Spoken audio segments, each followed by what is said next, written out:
പാലക്കാട് ശ്രീനിവാസൻ വധക്കേസിൽ ഒളിവിലായിരുന്ന മുഖ്യപ്രതിയും നിരോധിത സംഘടനയായ പോപ്പുലർ ഫ്രണ്ടിന്റെ മുൻ പാലക്കാട് ജില്ലാ പ്രസിഡന്റുമായ മുഹമ്മദ് അലിയെ ദേശീയ അന്വേഷണ ഏജൻസി ഡൽഹി ഇന്ദിരാഗാന്ധി അന്താരാഷ്ട്ര വിമാനത്താവളത്തിൽ വെച്ച് അറസ്റ്റ് ചെയ്തു.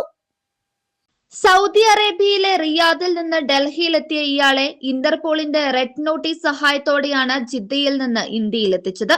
2022 ഏപ്രിൽ 16 പാലക്കാട് മേലാമുറിയിൽ RSS പ്രവർത്തകനായ ശ്രീനിവാസനെ കൊലപ്പെടുത്തിയ കേസിലെ പ്രധാന ഗൂഢാലോചനക്കാരനാണ് മുഹമ്മദ് അലി. പ്രതികൾക്ക് ഒളിത്താവളങ്ങൾ ഒരുക്കിയതും ഇയാളാണെന്ന് NIA കണ്ടെത്തിയിട്ടുണ്ട്. ഇയാളെക്കുറിച്ച് വിവരം നൽകുന്നവർക്ക് NIA 3 ലക്ഷം രൂപ പ്രതിഫലം പ്രഖ്യാപിച്ചിരുന്നു. മുഹമ്മദ് അലിയുടെ അറസ്റ്റോടെ ഈ കേസിൽ പിടിയിലായവരുടെ എണ്ണം 67 ഉയർന്നു. ഇയാളെ നിലവിൽ ഡൽഹിയിൽ വിശദമായി ചോദ്യം ചെയ്തു വരികയാണ്. തുടർന്ന് കേരളത്തിലെത്തിച്ച് കൊച്ചിയിലെ NIA കോടതിയിൽ ഹാജരാക്കും. News desk 99 news, Palakkad.